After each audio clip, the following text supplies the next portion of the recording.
Welcome to Meeting the Needs of ELs in Arts Education as part of our Building Back Stronger professional development series. This is part one of this presentation, and today is Arts Education for All Students. Please feel free to join us for our second presentation next week, which will be part two of this same webinar. I'd like to take just a moment. Oh, Brandon, our slides are not advancing. There we go. All right. And I'd like to take just a moment to introduce ourselves to you. You just met Brandon, and I am Sayward Grindley. We are your arts education team at DPI. I am your dance and visual arts consultant, and Brandon Rader is your music and theater arts consultant. He and I work very closely together, so you can always ask either one of us for anything and copy us both on any communication. Our section chief for social studies and arts education is Dr. Lori Major Carlin, and we have several more guests with us today, but we will introduce them as we get to our sections. As we move through our series, we want to encourage you to follow along in your reflection journal. You can get this by typing on the bit.ly link that we are sharing in the chat. That is your reflection journal. And you can follow along with what we're doing in the webinar. You'll be directed to force copy this journal, which will allow you to create your own copy to add in any reflections throughout the session today. We've preloaded the journal with any links from the slide deck, so you don't need to spend your time copying them down, although we will still share most of those in the chat as well. But you don't have to worry about looking them up later. They'll all be in one place for you to find. And additionally, this is your artifact for proving that you attended today's session. So if you're watching this recording later, you will be asked to upload a copy of your reflection journal with your responses in order to receive your CEU certificate. All right, we'll start with a welcoming activity today. We'd love for you to share in the chat what you think the major non-English languages that are spoken in North Carolina are. So what do you think those might be? Spanish, Arabic,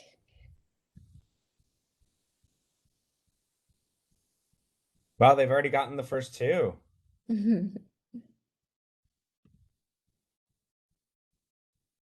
What's next, Brandon? All right. Yeah, lots of Spanish. Mandarin is third. Vietnamese. Any other guesses?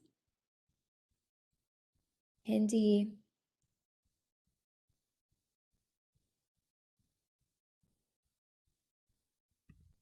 Yep.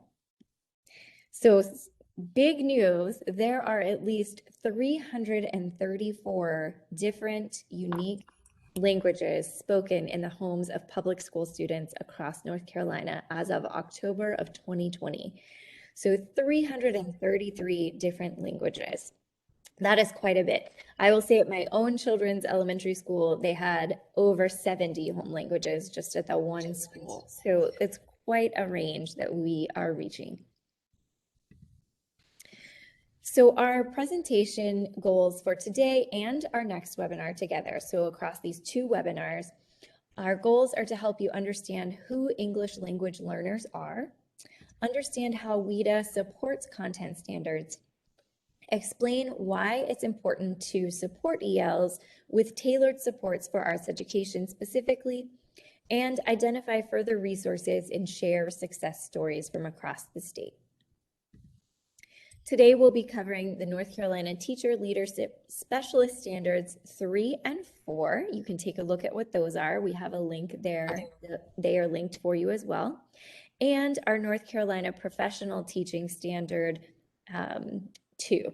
So again, you can take a look at both of those links and we'll share those in the chat if you need them, but I'm sure you're all pretty familiar with them. And I will hand things over to Brandon. All right, thank you. So as I hope everybody knows, in North Carolina, we teach within the Comprehensive Arts Education Framework for every single child. So we allow these three independent and essential components of the comprehensive arts education framework, which are arts education, integration, and exposure, to really guide the work we're doing with you. Arts education is that instruction of an arts discipline according to the standard course of study to develop the student as an artist. Arts integration is instruction designed to show students how non-arts content connects to arts content in both areas. And arts exposure gives students the opportunity to experience the arts as presented by professionals on a stage, in a gallery, or as a teaching artist in residence. So please feel free to learn more about the Comprehensive Arts Education Framework by clicking on the link or on the slide or the one that Sayward just dropped into the chat. And here at DPI, the ways that we support comprehensive arts education work in a variety of ways. We work directly with teachers and district arts education leaders. We work on a variety of teams and committees, and with our statewide arts educator professional organizations through the AELC. And we work within the Department of Natural and Cultural Resources as part of the Comprehensive Arts Education Team.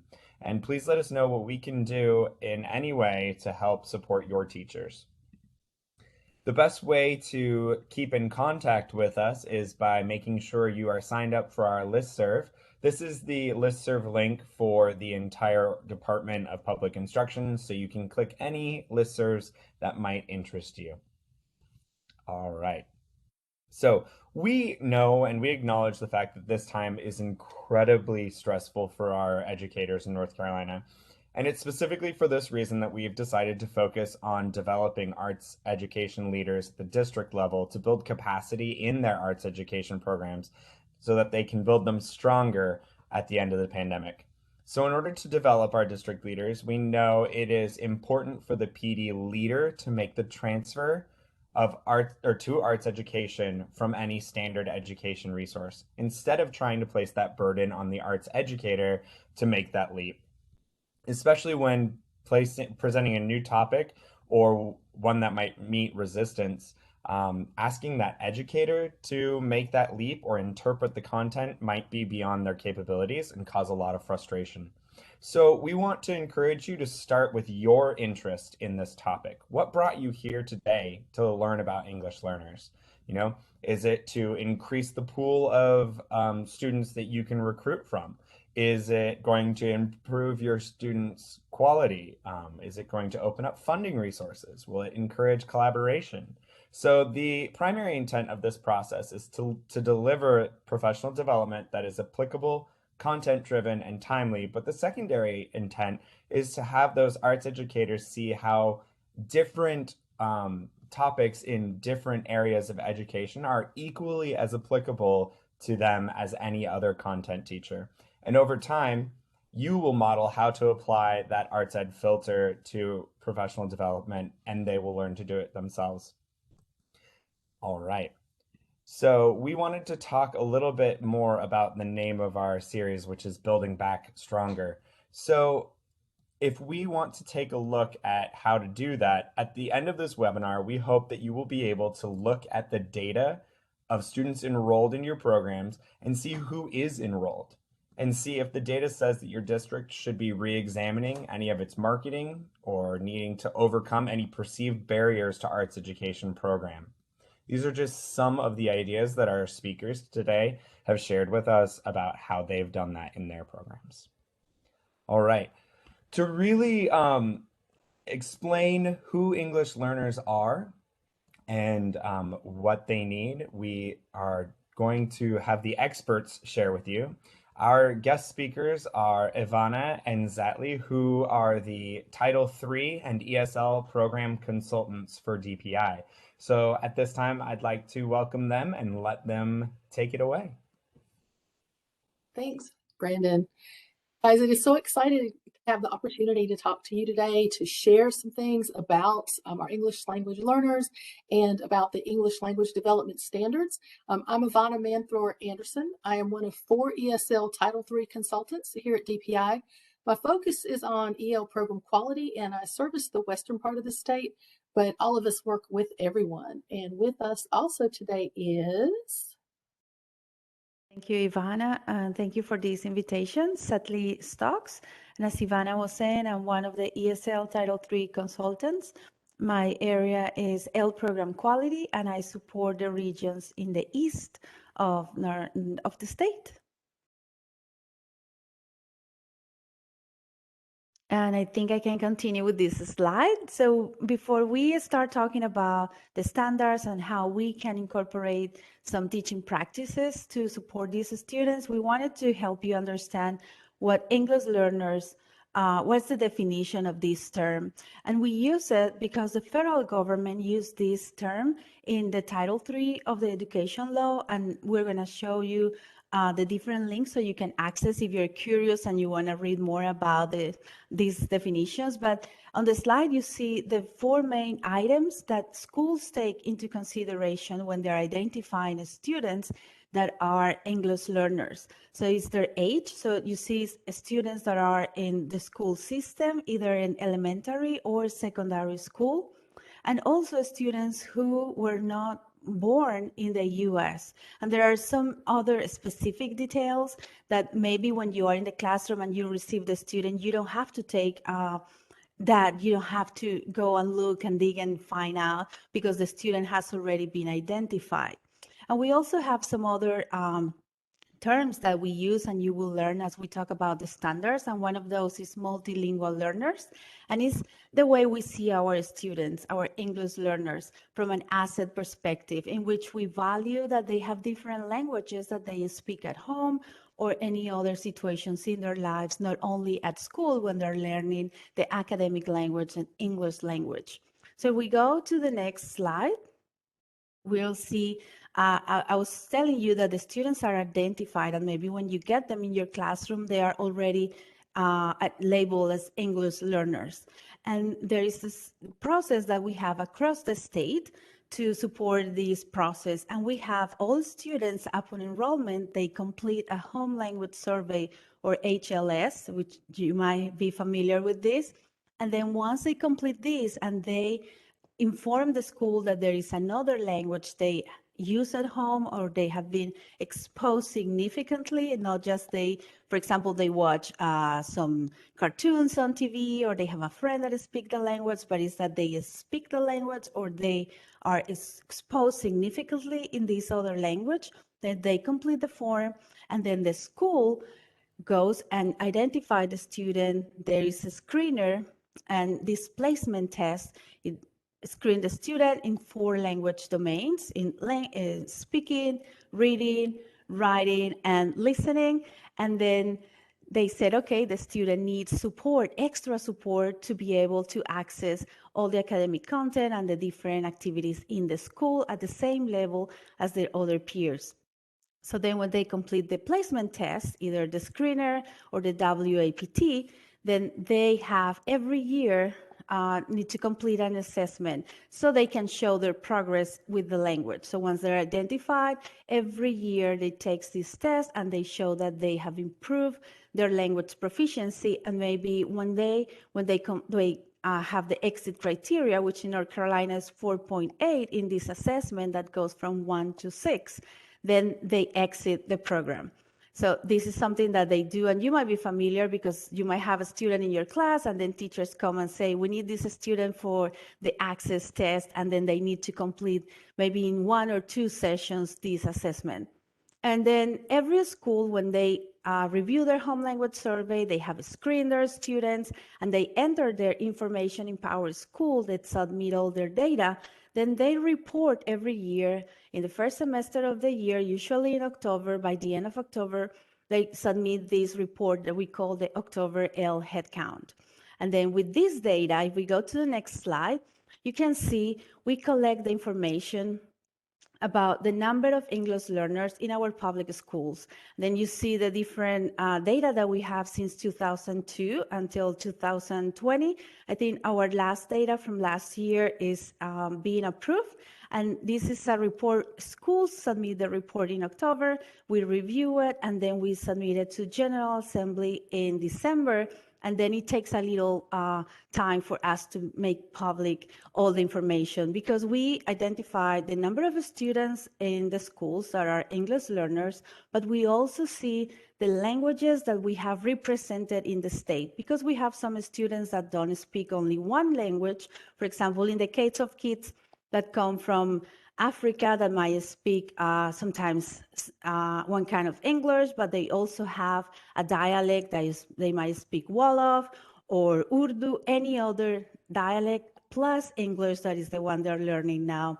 Or in the case of students that speak Spanish, they might speak also Tarasco, Nahuatl, or any other dialects. So all these are collected in this October headcount, and then we get more data about the diversity that we have in the state, and then we identify ways on how to support these students.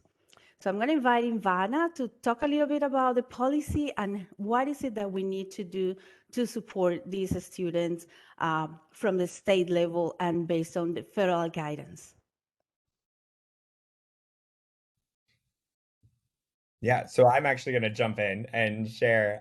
So one of the reasons that we wanted to bring this to light to all the district arts education leaders and educators is that the coming arts education graduation requirement does say that we need to do this for each student. So to empower our teachers in order to give them great instructional practices to ensure the success of our English learners, we wanted to put together this series for you. Ivana is going to talk a little bit more about other things. I won't talk too much about the policies, but just in case you get pushback, or just in case somebody really wants to know why are we doing all this, this is in law. It's in our state law and it's in our federal law. So you're probably familiar with the Every Student Succeeds Act. And within the Every Student Succeeds Act is Title III. So Title III is where we get the directions on how it is that we are supposed to serve our English learners. It's where the money comes from to help support the programs as well. But Title III is actually a supplemental program, which means it is something that has to be done on top of what's already being provided to the general population. So when we look back at Title VI is actually a very important foundation for Title III, because when we look at Title VI, we know that we are prohibited from discriminating. And when we talk about languages here, it's talked about national origin. You cannot discriminate against someone because of their national origin. Title III builds off of Title VI, saying, and here's how you're going to do that. And then the state mandates things as well. So when we're looking at our English learners, all of this legislation basically says these students are entitled to the same education that all students are entitled to. So there may be things we need to do in order to make sure they can access the curriculum. And so that's really what we want to talk about today, is what tools can we offer to help you as you're working with your English learners to make sure that they can access the curriculum. And an exciting piece of that for me has always been the fact that the things that we do to help our English learners actually tap into all the different learning styles and needs of many of the other students in our classes as well. So we'll jump into a little bit about WIDA.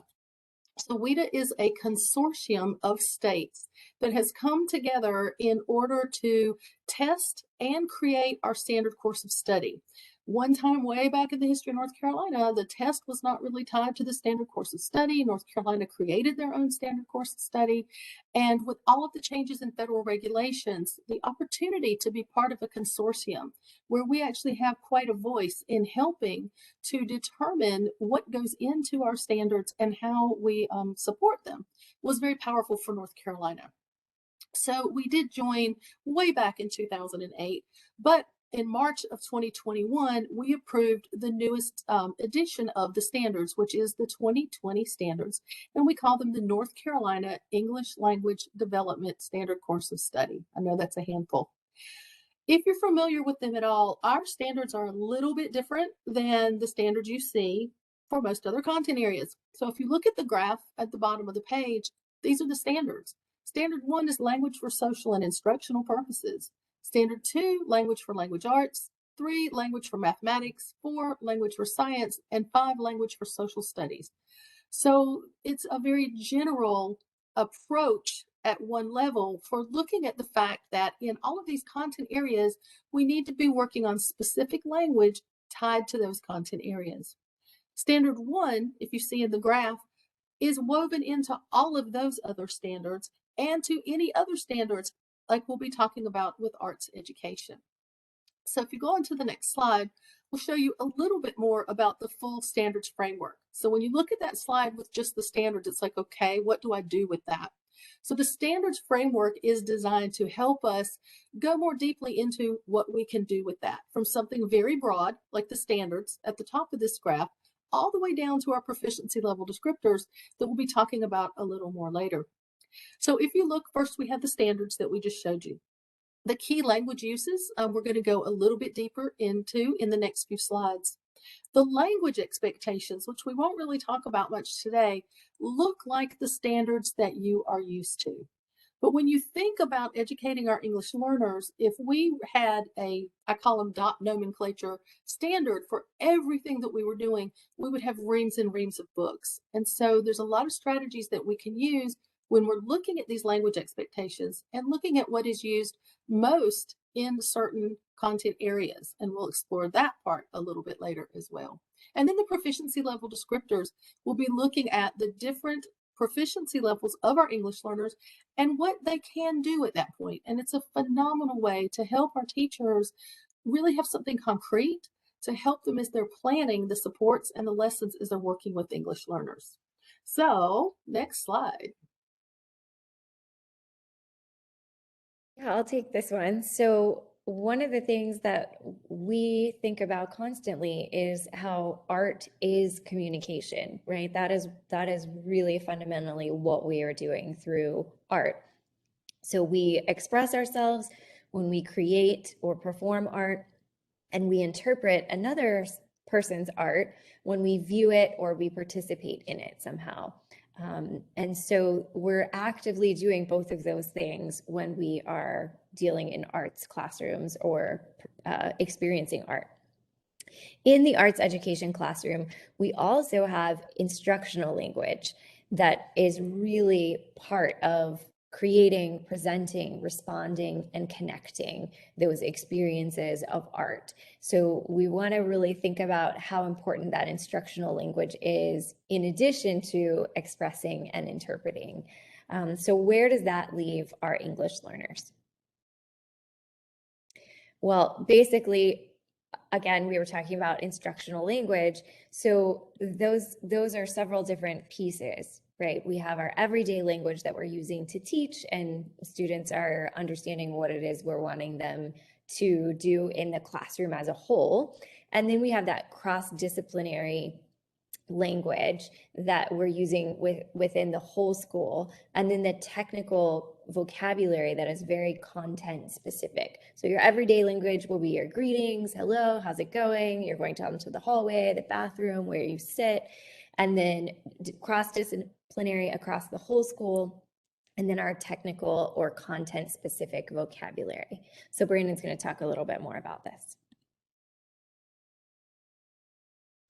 So we are used to always thinking about those tier 3 kind of technical vocabulary based words.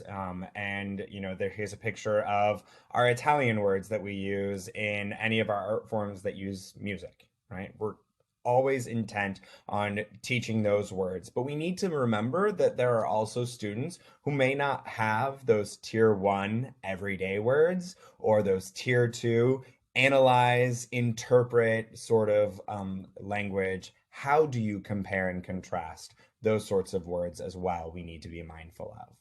So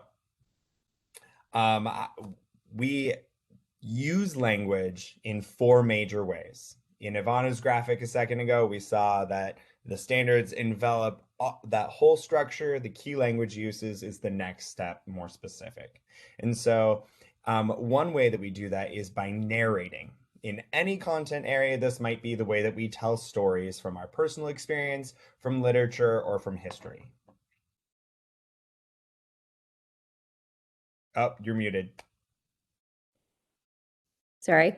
So in the arts, we might share experiences of being an audience member or how our experience was performing, right? Or what we were specifically experiencing with creating that artwork. When we inform in any content area, we are defining or classifying. It's really dealing with information, the way that we categorize it, compare and contrast.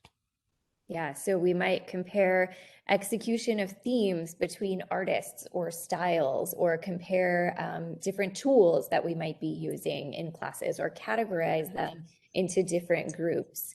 And there we're really able to label and recognize what the information is. So then when we explain, that's language that gives an account for why or how things happen. So here we might give examples of how events in society have influenced a specific artistic movement or style. And then the last one is arguing. So that's any sort of language that gives justification and reasoning, which you see all across our high school standards. Yeah, this is where you are evaluating art, critiquing, giving feedback on other people's art and your own, and you're defending that reasoning of why you felt that way. Great. And then we have two main ways of using those key language uses, and that is interpreting it and then expressing it. And I think the interpretive part is the way that I always forgot about when I was in the classroom, was when my students were listening to me or when I was giving them a critique, did they understand the way that I explained it, right? Did they understand what to do with that? And so in a big way, though, this is where arts education shines, because we view and we interpret art all the time. We all know what it means to interpret art, and we all know what it means to represent art. And so even though you'll see, if you explore the WIDA standards, you'll really see listening and reading as interpretive, and you'll really see writing and speaking examples in expressive. They do make an explicit point to also include viewing into interpretive and representing into expressive. And so we've just extended some of those definitions here for you, that speaking can be singing or playing or moving in response to language. And interpreting can be reading or examining in response to language as well. Okay, so we're going to pass it back off to the experts. So I just love the way that you're able to take that and tie it specifically to arts education, because we really are working with language. All of us are working with language, and each of us is able to work with it in different ways. So taking what you've just learned and adding to it the grade level cluster proficiency descriptors, this is where it gets really powerful. This is what I was talking about when you look at the different levels of proficiency and you look at what that student should be able to do within those descriptors. So I know it's really small, so let's go a little bit deeper with that and pop on over to the next slide.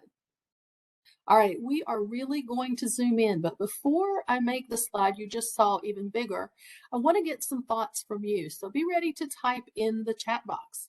So here's, I think, an amazing piece of art. We had fun picking the piece of art for this. You're testing your student on 2.V.1.3. Okay, you want to understand the story in works of art. So you've got English learners in your classroom. Maybe they have various different language proficiencies. So when your English learners are expressing this narration, how do you adjust your expectations of them? What might you expect that might be different? How might you address it in a different way? And you've already actually touched on some of the things that we were thinking about earlier in the presentation. So if you're willing to take a risk, type in the chat box the answer to the question. When your English learners are expressing this narration, when they are telling you what they understand about the story, how do you adjust those expectations? What might you change so that they can be successful in this activity? And I'll be quiet for a second so you can type. I was just going to paint the picture a little bit more. If you were going to put this up and ask your mainstreamed students to write a paragraph about what this story is, then how would you adjust it for your English learners? Thank you. Make it even more concrete. All right, I see sentence paragraph frames for writing or speaking. Absolutely. So you might provide some structure, give them some of that language, whether it's just a framing or whether you're actually giving sentences. I might not expect complete sentences, okay? So you might expect some key words that show that the student understands what's happening in the story. What else? Thank you guys so much. Provide word or phrase banks. So absolutely, you can provide that structure that was mentioned earlier, and you can also, or instead of, provide some words. Give them some words and phrases that you know they're going to use. A dictate to scribe. Absolutely, you can allow the student to tell you with their best ability of English what it is they see, and you scribe it out. Anything else before we go a little bit deeper with some supports that might even spark some different ideas? Those are all fantastic. Thank you. All right, let's go on to the next slide. The question stays the same, but we're going to look at a little bit of support that comes from the WIDA standards. So hopefully you have the slide deck and you may be able to see it a little bit closer, but you can see that for this particular criteria of organization of language, we are looking at the different language levels and we're looking at what the student can do at the end really of that language level. Great, slide 29. So if I have a student that's level 1, very little English proficiency, I can look at this and go, okay, when this child completes level 1, they should be able to use single words and phrases to represent their ideas with an intended purpose, to inform, narrate, share opinion. So if I've got a student with very low English proficiency and they're really only using single words or maybe phrases, you guys listed some great things, providing a word bank. But let's think about too what you would need to do to make them successful with that word bank. What would you need to do before you gave them the word bank? How would you prepare them with that vocabulary? And I know we already talked about the different tiers of language. So how might you make sure you're teaching? Yes, talk about the words, talk about what they mean. Is it cheating if I use the picture and I talk about a horse and I show the horse in the picture and I write the word horse? Is that cheating? Is that giving them too much information before you ask them to explain? Thank you, not cheating, right? You're building your resources, you're building that foundation, you're building the background. Maybe someone's never seen, heavy rains or flooding. And so that's a concept they might not have. You build that background. Okay, we have perhaps divide by part of speech. Perfect, so they know what a noun is. They know how to complete that simple sentence. So they may need to have adjectives and descriptions as well. Labeled drawings. Absolutely, for a level 1 student, if you've given them that vocabulary, you've talked about the picture, you've shown them the picture, now they could go in and label. And that fits what's being asked of a level 1. So often we have students that come in at a level 1 proficiency and people are trying to do level 3 with sentences that convey intended purposes with emerging organization, like a topic sentence. And the students just don't have in English enough to do that yet. Here's another comment. This is the same thing we do with small children. And when they are, I think it says learning English also. Let me move my box. Yes, when they're first learning English. So yes, some of the strategies are the same. We just need to make sure you could have a level 1 student in 11th grade. So we need to make sure that when we're working with that student, that what we're providing for them is grade level appropriate. We have seen, especially many years ago, children's books and children's materials being used at a high school level.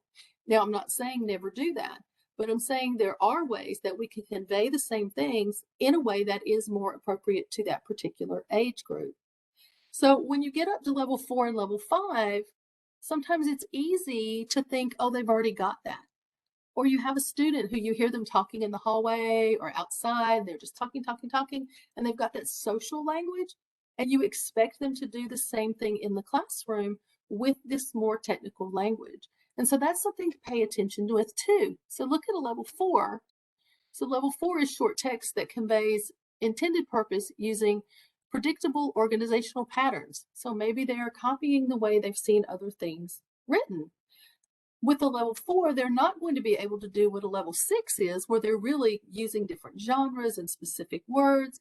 And so pay attention to the difference between that social or verbal language and the more academic language. Let's see, there's another comment. And there are proficiency level descriptors, yes, for all grade levels. So level 1, high school does exist. Yes, absolutely. When you think about some of the recent refugees that have been coming into the country, you may have someone who hasn't had formal schooling. You may have someone who doesn't have much language. So those level 1s do exist at all levels. And so looking at a chart like this, even though this one is grades 2 and 3, what they can do is going to be somewhat similar when we're looking at those levels. So I'm going to pause now and see if you have any additional ideas on how you might adjust your expectations. Your native English speakers are writing a paragraph, as Brandon shared. How might you change your expectations for any of these levels, and put what level you're thinking of when you share in the chat box?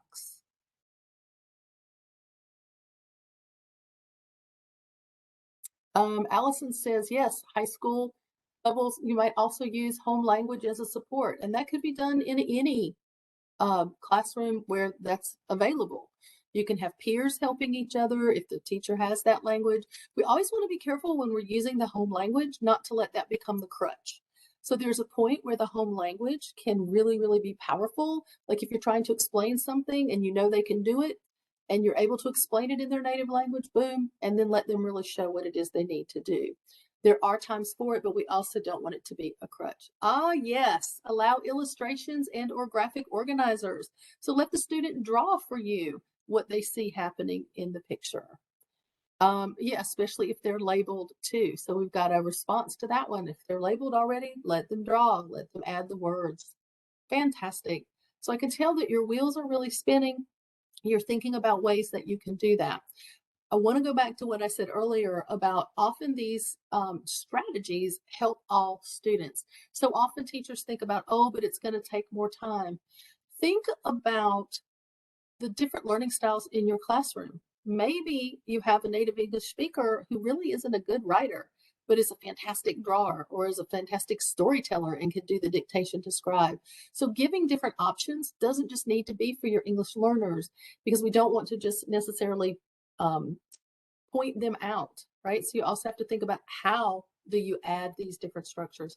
But many times you can do it for all students and just build in more options. All right. Any other thoughts or questions before we move on?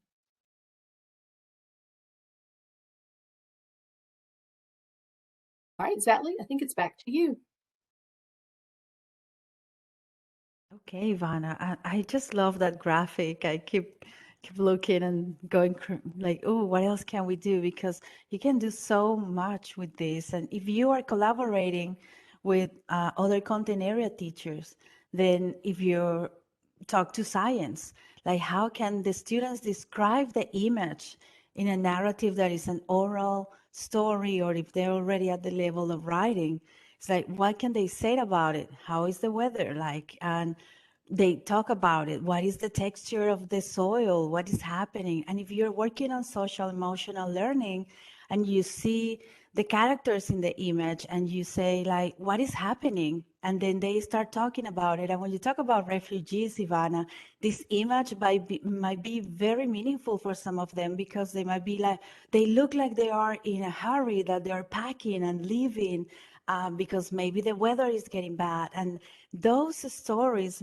will help those students connect. And then once they are kind of hooking what you're teaching and they feel like they can contribute because they are connected to that, then they will start using the language and learning those concepts that you want them to learn. So it's just amazing. I just love this. And I'm sorry I made you go back. If we go to the next slide, that's our ELD Standards Resource Hub. I think I don't have my camera on. Let me see, although I don't think you want to see me, but just in case. And what we have here is we have a set of supporting documents. You will see our ELD Standards Course of Study, the whole document with all the descriptors. So if you want to focus on one specific grade level, then you have access to that document and you can see the different proficiency descriptors and language expectations, and then you will understand a little better all this process and how you can incorporate it in what you are doing and teaching. We also have other resources. We have the archives for our ELD coffee chats, all that information in the hub. And also, if you want to receive information about our professional learning, different opportunities that you can participate in, then please sign up for our Teachers of English Learners Gov Delivery listserv. There is a bit.ly link, NCDPI updates. When you sign up there, you will see all the different listservs. We have a DPI. They're organized in alphabetical order, so you have to go to the bottom and look for Teachers of English Learners and sign up for that one. And also, if you follow us on Twitter, we also tweet a lot of information and opportunities. And if you want to share something, please use our hashtag. We're going to add it in the chat. It's hashtag NCELS. And then we can learn about what you're doing, integrating the ELD standards. And then finally, we have, this is the team. Ivana and I mentioned before, we are 4 consultants at the department supporting all the districts in the state. And we have in these pictures, Marshall Foster, his area of focus is ELD program compliance. And then Mrs. Susan Walsh, she's our ELD data collection and reporting in Power School. So you can contact either of us, all of us. We have, and we're gonna share it in the chat as well, our email, ESL Title 3 at ncdpi.gov, and then you can contact us and we're gonna see, we receive your email, and then one of us will respond and give you the information that you need. So thank you. And I'll turn it back to Brandon, I think. Thank you guys so much. Thank you so much for sharing with us. Well, so we actually are going to share with you a message from Sylvia McDonald, who is the ESL and Arts Ed District Leader in Moore County Schools. We recorded her session ahead of time just in case she wasn't able to join us because of access testing, what Zatley shared earlier. I think she might be able to chat if you have questions with her. I think she's on today, but we're going to go ahead and play her recorded session for us right now. Hello, my name is Sylvia McDonald, and I am the ESL and Arts Education District Leader. I wear a little bit of other hats, but I'll tell you a little bit in a while. So let me start by introducing myself. I'm sharing my story. I'm sure you already heard how important it is to share your story and to listen to the story of your students, your language diverse students, also your language diverse people. So they come into the classroom and into the schools with a baggage of knowledge, funds of knowledge is called, that are very rich for us and that we need to capitalize on them. So I'm going to start by modeling, telling you a little bit of my story. I'm a long time educator. I am from Costa Rica. I have been teaching for about 20 years plus. I come from a large family of visual arts and performing arts, both of them. But I'm sad to announce that I did not inherit any of the artistic genes, other than the passion and the love for the arts. In my country, it's very, very important to promote the arts. I am married to an Alaska. I have a 16-year-old, a junior, yeah. And I have been in the States for 17 years, probably a little bit longer, but teaching, I have been here for 17 years. Since I arrived here, I started teaching ESL, and it has been my passion ever since. So now I'm going to tell you a little bit about my role in Moore County Schools. I'm going to try to bridge those two experiences. So I ended up coming to Moore County Schools about 18 months ago. Everybody that works in the ESL world is trying to pursue a leadership role will most likely want to follow the path of whatever there's an opportunity to be an ESL leader. I came into Moore County Schools thinking that I was going to be an ESL leader, and I ended up being not only an ESL leader, but I ended up being an arts leader, a media specialist leader, and world language leader, and also I also work with the Hispanic outreach program and ESL. So ESL is kind of like the hook, and the other programs come up with it. When I was in my interview process, I remember one of the things that they asked me is what connections could I make between the programs that I was going to have under my wing. And I said, one of the things that I believe all these programs have in common is the fact that there is a high level of advocacy. You have to advocate for all these programs. And slowly in the last 18 months, I have started finding ways to merge our programs and also advocate for them. Since I've been in more county schools, I can tell you that I have found a great level of support for the art programs. Since day one, I had people knocking at my door. What can we do for the arts? Do you need support for the arts? We want to help you with this. We want to help you with this program. I also noticed that there was a great need for growth for the ESL program. I also noticed that there was a great desire to collaborate among the stakeholders and the content areas and and core teachers. So I wanted to capitalize on that too. And I also identified that they were very, very supportive of the language diverse learners and their needs. In fact, I think at a district, they're very supportive of the learners. I don't have to come to them and tell them the English learner has a need. I just have to say this learner has a need. There's a great parent and stakeholder support outreach program.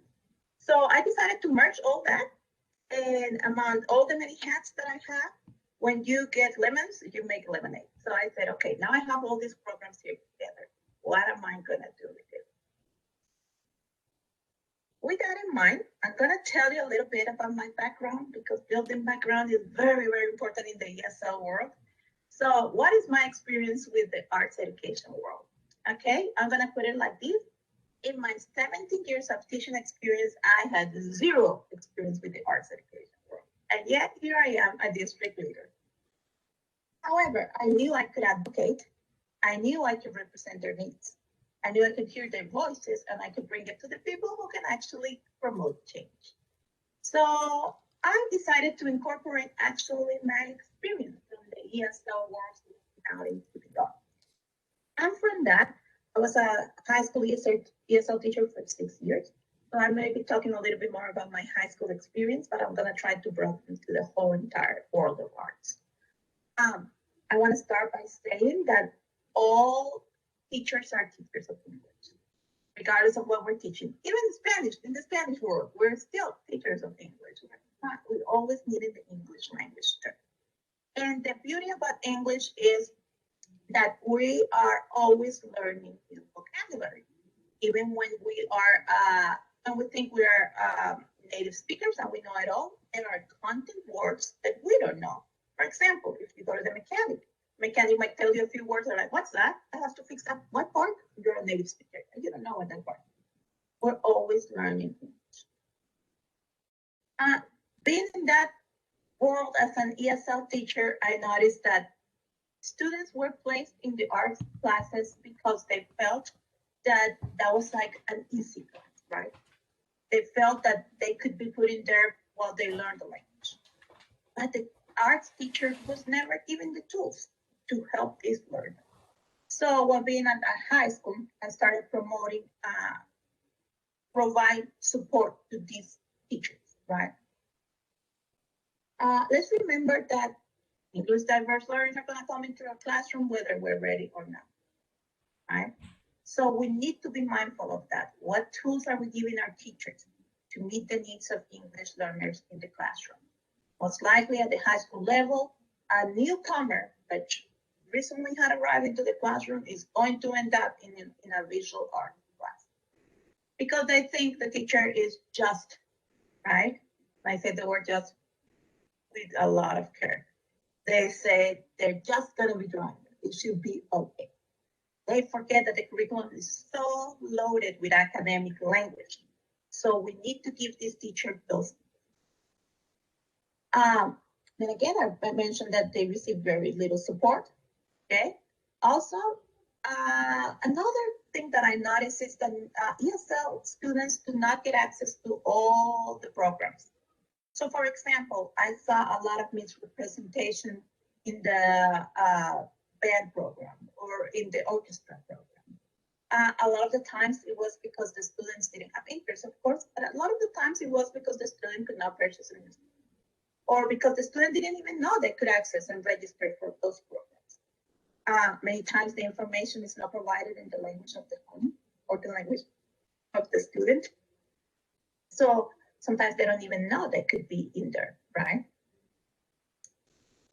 As teachers, we need to make sure, as educators, as leaders, we need to make sure that the lack of resources does not hinder the process of the access that they have to our programs. If there is a class that requires a fee, for example, for instrument purchases or for uniform purchases, we have to be mindful and provide opportunities for those students to also access it. I know at our district, we always survey and ask our teachers if the students have needs. I tell them, are there any needs that we can meet on our end? And a lot of times teachers have reached out to me and said, I have a student who can purchase a violin, or have a student who can purchase a uniform. And I always look at the schools that have a high need, and I try to put funds first that need, right?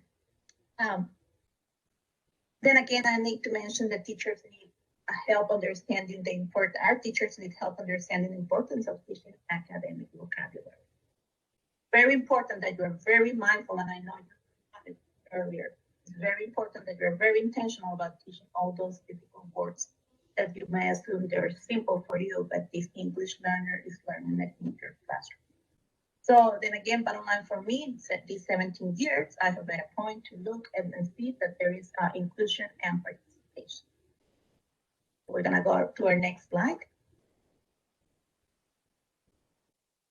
And now with this background, laying this background and what I knew about the arts, now I wanna tell you a little bit of what we're doing. When I arrived in Moore County Schools, I said, okay, now I have this job. Teachers are looking at me to provide support. What can I do? And I'm far from saying that I have developed the best program or that we have developed the best program, but I know we're at the beginning stage where we're trying to provide support, not only for the English learners, but for the teachers that are working with those English learners. For example, one of the highlights that I can't take credit for it because they were doing it in previous years. All I can say is that I'm trying to inject my knowledge or my expertise in those. We have music meetings with music elementary teachers where we're doing book studies. We're constantly talking about the needs of all learners. That's a great window of opportunity to discuss literacy strategies, to discuss curriculum needs, to discuss best practices. We even talk about behavior. And it's always a great way for me to highlight. Don't forget about the English learners. We just did a unit last week in which we were talking about sentence frames, which is a best practice for English learners. Every single elementary music teacher walk out of there with a strategy that will help our English learners on that day. We get time to talk to each other. We get time to explain the needs, and they get time to ask questions. How could I help this student? How could I do? What can I do with students? And we don't only tap on the English learners, we tap on all the diverse learners. Another very valuable point that I have found that is very helpful is I have requested that every teacher receives and reads an EL plan. This is very important, particularly because the EL plan is a picture of where your student is in terms of language proficiency, and we're going to talk about that here pretty soon. We do have artist fellow program.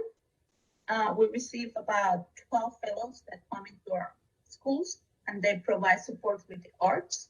And we have made sure that we place our fellows that will help us develop academic vocabulary in areas where it's needed. For example, one of our largest ESL population school, elementary school, has a creative writer. That creative writer comes into the classroom and helps promote writing skills in that class. So they're not only developing English skills, they're also developing writing skills through the arts.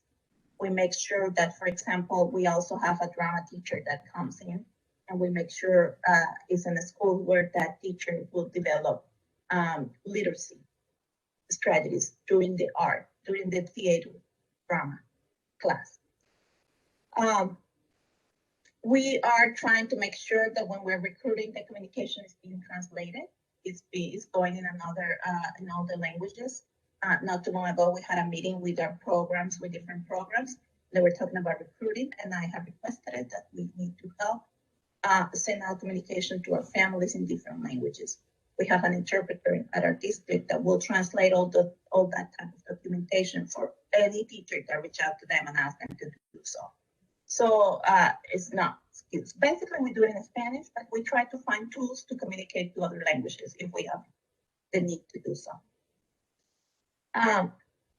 We're also promoting that all teachers connect with their ESL teachers, because the ESL teachers are the experts in the building.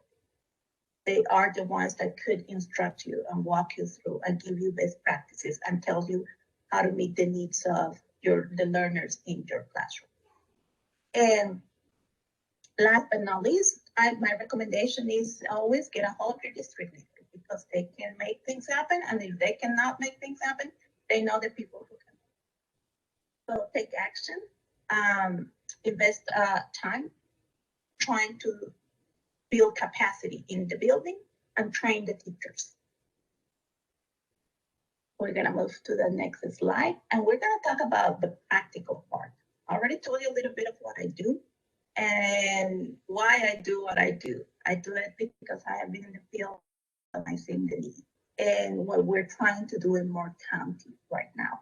So what as a district leader could I do to help my teachers? What can I do as a teacher too right away? And I want to present you with 4 simple things. Number 1, learn a little bit about English learner plans. Number 2, understand the language proficiency and descriptors. You were already walked through all of this previously. You have access to WIDA, you have access to the descriptors. You can access it on your own, and you can always talk to your district EL district leader to get a little bit more of information or to help you get trained through WIDA. And this third one for me is the one that applies the most. Incorporate academic vocabulary activities into your everyday lessons. Please remember to tap into all the forms of communication. Please remember to have speaking activities. Don't forget to have writing activities. Don't forget to have listening activities and reading activities. And I know teachers involved all of that during the arts classes. And become familiar with tools that can make your role a little bit easier. So let's talk about the English Learner Plan real quick. The English Learner Plan is a federal requirement. Every single EL student in your schools has an EL plan. The EL plan is important because it shows, it gives you all the demographic information about your student. It also shows the WIDA scores, which will tell you the level of proficiency that this student had. And then it's going to explain you a little bit the language descriptors. It's going to tell you where the student is in terms of that language. So for example, if the student is 1 in writing, you're going to know what the student is capable of doing at that level. Okay. Also is loaded with modifications. If the student has high needs for language support, there should be a list of modifications that you can do in classroom and accommodations for testing, because yes, we all know you also administer assessments and give tests, right? So it provides accommodations that you can use in the classroom. The modifications is one of the most useful pieces for you because it tells you how to modify the content within your instruction. So that's very briefly, very fast what EL plans are. I'm just planting the seed there so you can go and talk to your district EL person and say, okay, can I learn a little bit more about EL plans and how they work, and are they being shared with our arts teachers too? So sometimes we only share it with the content teachers, but my goal is that it's always shared with every teacher that is working with that student. Next, I recommend that you become familiar with the language descriptors And I added a link in the PowerPoint. I'm sure you have access to the PowerPoint, and I added a link in there where you can access the descriptors. But also on my next slide, I added a link. I'm not gonna go there for the reasons of time. But I put the go-to strategies. Those strategies will show you the level of English proficiency in which the student is at based on the language plan that we talked about it earlier. You can go into those strategies and it's going to give you ideas of what type of language activities you can do within your instruction. Gives you a ton of ideas on how to promote language development within your subject area. So please click there, explore it. It's a very lengthy document, but I just wanted to make sure you knew it's there. And it goes in depth, a little bit more in depth into the descriptors. So if, for example, it'll tell you what a number 4 in listening could do and what activities will be good for that learner. What a number 3 student, level 3 student in writing could do so that you can incorporate activities that will promote more language proficiency. Next. Can I go to our next slide? And we're going to talk about how important vocabulary development in the classroom is. Please always remember that we have to teach those 2 to 3 words. The words, indicate what you understand and the connections you make about the world. Don't forget that the students must know at least 90% of the words they hear and read for successful comprehension. So if we make a point of teaching vocabulary, being very, very intentional of teaching that technical vocabulary or the vocabulary of your classroom, the vocabulary of your lesson, we're very intentional about teaching that vocabulary. Please know that you are greatly helping the language development of that English learner. Vocabulary is a critical aspect in all content areas at every grade level. Sometimes we think that we should only teach vocabulary at a lower level, but it's not so. Please always remember to have vocabulary when activating a lesson, when you're beginning that lesson. Please also remember to use the vocabulary within context. You don't have to designate a whole vocabulary lesson. While you're teaching the lesson right there, you can start teaching vocabulary. I remember when I came into the world of the arts, they started talking about bell covers. I was brand new. To the world. I did not know what a bell cover was. So I had to Google it real quick and real quietly. So there's always, and I know English. I can't say that I speak English like a master, but I know English. I fairly defend myself understanding the language. But still, there are words that I still don't know. So always use it within the context. So my question was, what do you need to use the bell covers for? So I wouldn't tell the teachers that I didn't know what I was talking about. They were talking about, and they said, "Oh, we'll use them for this instrument and for this instrument and this instrument." And right away, when I knew the context, I could place them for immediately know what they were talking about. So placing words within the context is very, very important. And always doing reviewing of the lesson and reinforcing content. Have the students speak, have the students write, have the students read, have the students do listening activities. It all can be promoted within your arts class. So we're gonna go to our next slide. And last, for vocabulary, just always select your critical terms and try to make sure you reinforce it and you repeat it several times within the language instruction. Remember that vocabulary knowledge increases and new words are encountered repeatedly in context through the reading and listening. So always remember to select words that you think they might be difficult for your students or even might not be difficult for your students, but those are words that they're not using on a regular basis. And remember to repeat them often through the lesson, okay? We're gonna go to our next slide. And here I'm just giving you a few ideas of what you can incorporate during your classes, during your arts, music, drama, orchestra. You can always talk about, remember, use context clues, like I just gave the example. I didn't know where bell covers were. So I'm like, okay, give me a little bit more of clue. of a clue so I can figure out what that word is. I want to mention cognates. Cognates are very important because cognates are words that are spelled or sound similar to the word in their native language, mostly in Spanish. So it's very helpful when, okay, you can ask the student, does this word sound like something in your language? And they said, okay, yes, it sounds very similar to this word in Spanish, for example. Televisión, television, right? Very simple one. But okay, does television sound like something similar in Spanish? Oh yeah, it sounds like televisión. Right there, they're connected. Good, you knew the word. Okay, always synonyms of words, and then again, making connections. Making connections is very, very important, very, very relevant. You can incorporate the culture of the students into your lessons by not only during holidays, but also through the whole entire unit. Bring a song that represents this culture, or let's find a play that represents this other culture. Always remember to recognize the culture of your classroom. We're gonna go to our next slide. And number 4, I added a list of resources that I think are very helpful for every teacher, for every leader that works with English learner who is not bilingual. So I'm not gonna go into the links, but I'm gonna tell you what the links are. The first one is called Rewardify. And what this app or this website does in there is a very meaty or a very lengthy paragraph that you need to present to a student. You can simplify it with a few words that are easy to read. So you copy the text, you paste it into this website, and then it's gonna give you a little bit more of a simple way to present the text.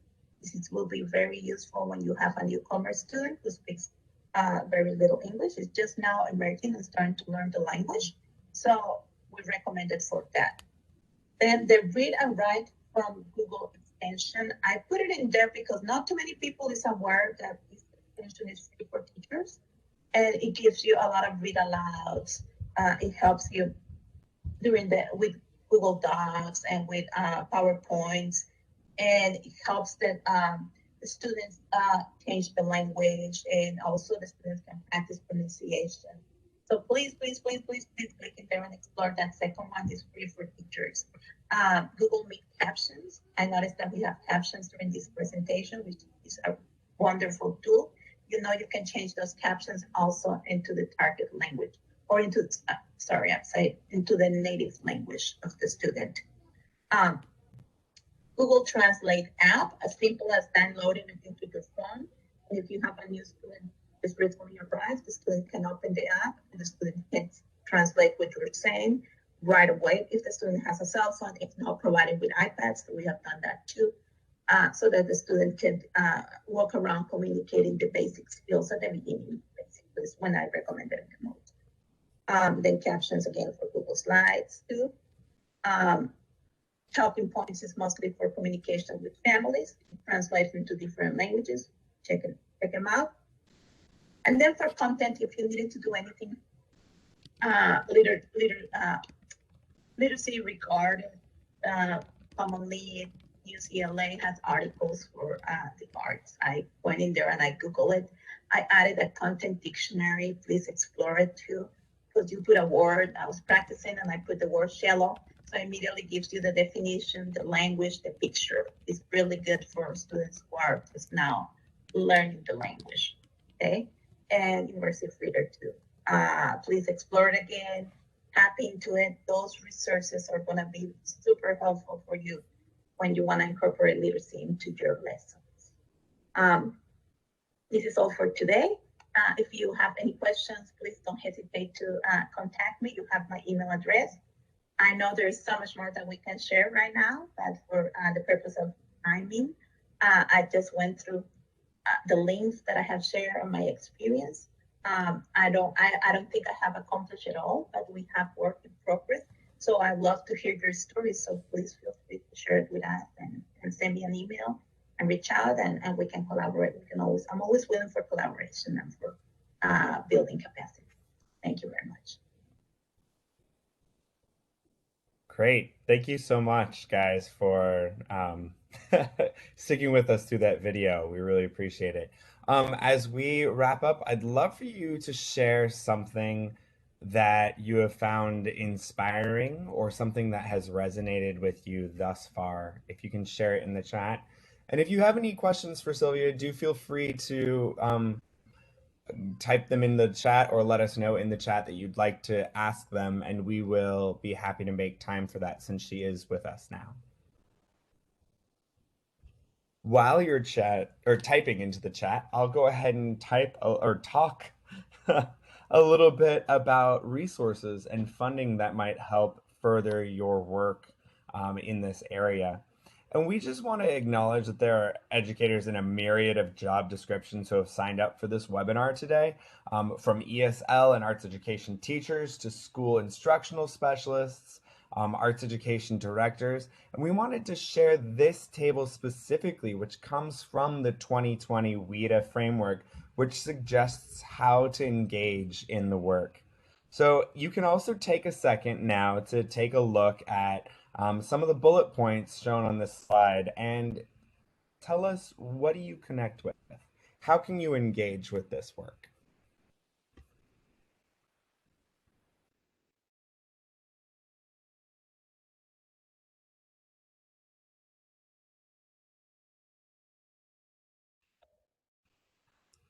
I love that Christy says that she wishes she'd have thought to ask about the EL plans for students when you're in the classroom. I hope that now you'll be inspired to connect with your EL coordinator and tell all of your arts teachers that they need to go find those plans.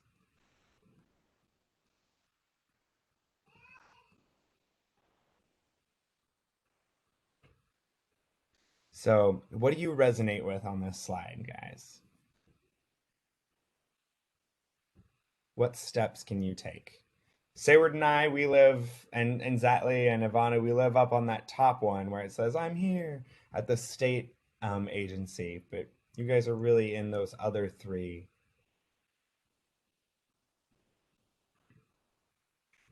It is small. I apologize. Yeah, using vocabulary more in your lessons. Great.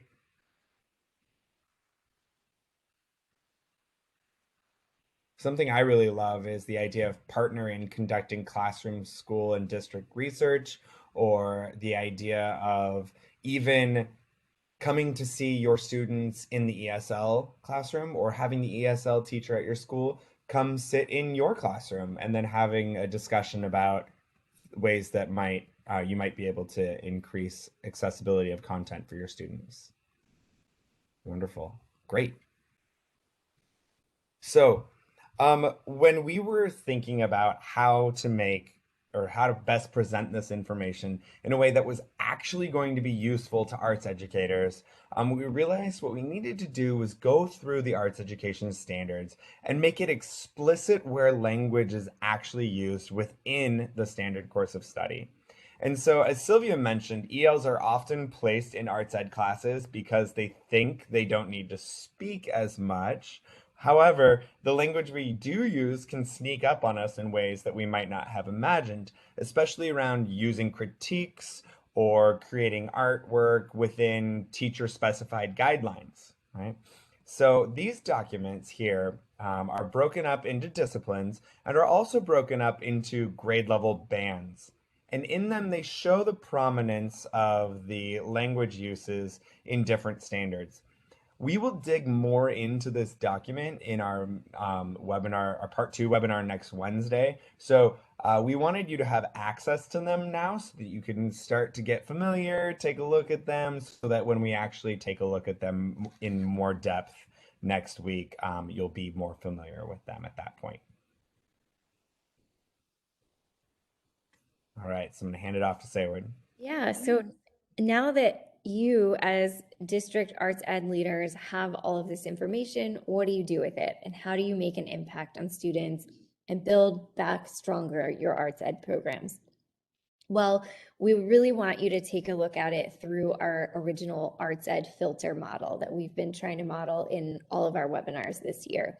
So you're taking the information about ELD and Title III team from that team, And we've applied that arts ed lens for you already through our standards, but utilizing those tables in the language uses document to identify how teachers want students to use language in the classroom is key. So we encourage you to take this information and think about how you would want to share it with your district arts teachers or EL teachers, and really form some PD for what your needs are. So whether that's showing this video again to them, or just taking some of this information and putting it through your own filter to then share with them. So let's take a look at the big WIDA standards, or sorry, the big ideas from WIDA on the next slide to help frame our next steps.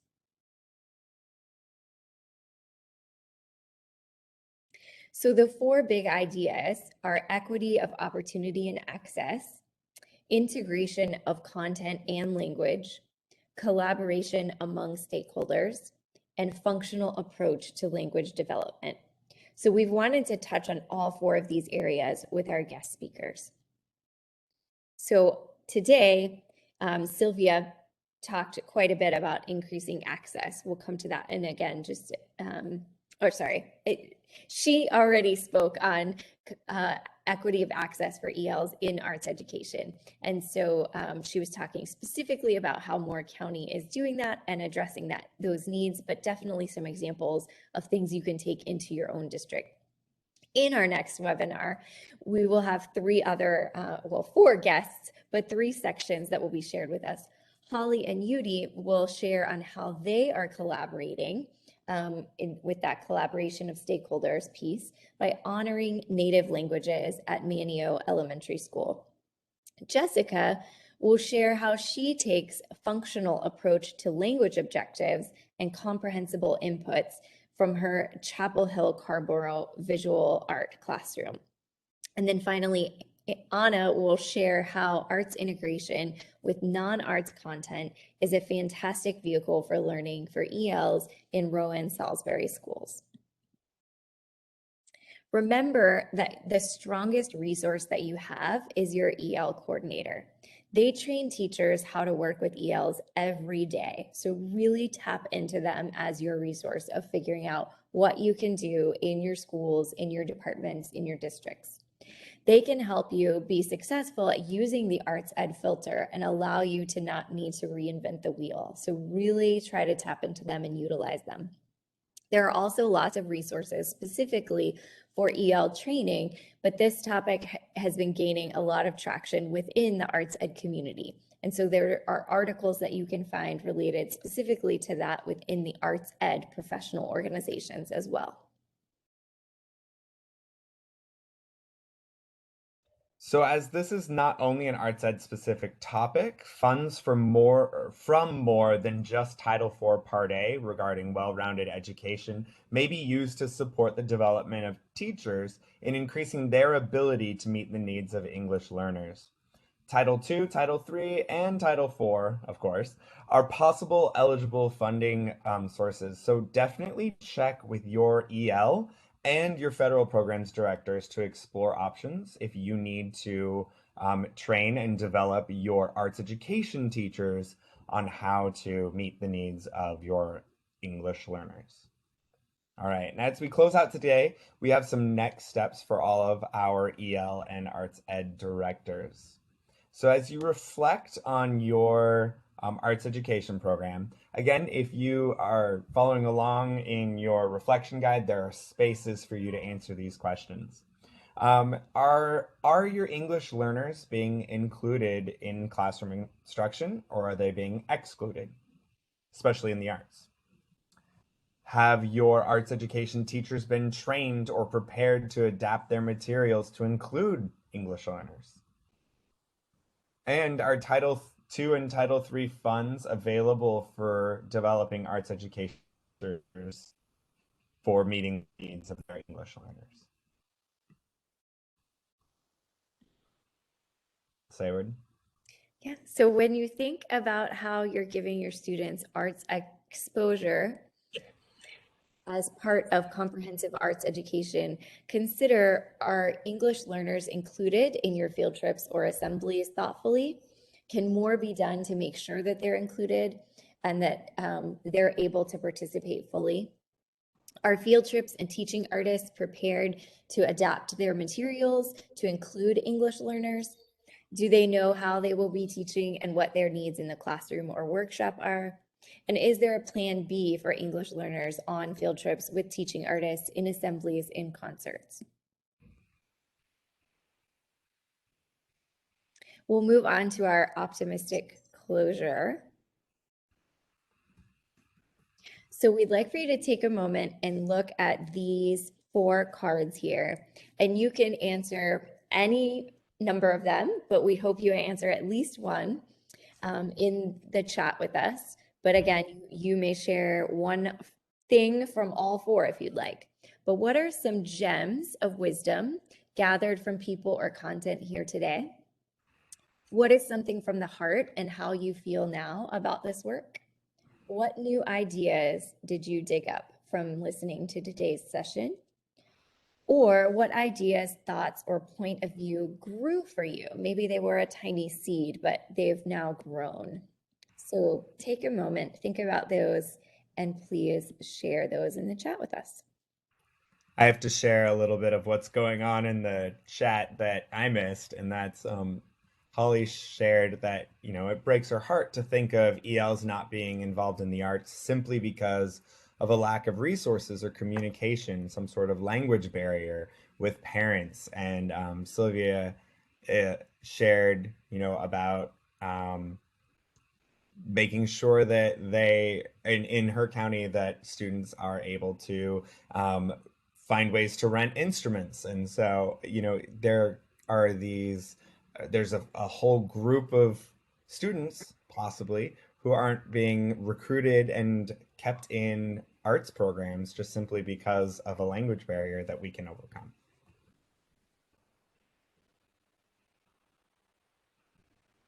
Sylvia shared in the chat that she's so excited to see how we are building bridges to help all of our learners and the teachers in arts ed world.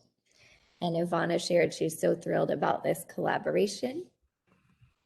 Laura shared, training teachers is so important. I also really need to ensure that the invitation to join the band should be sent home in multiple languages. Yes, really reaching out to the parents so that they understand what their student might be interested in and wanting to join, and in a timely manner so they have time to prepare for it.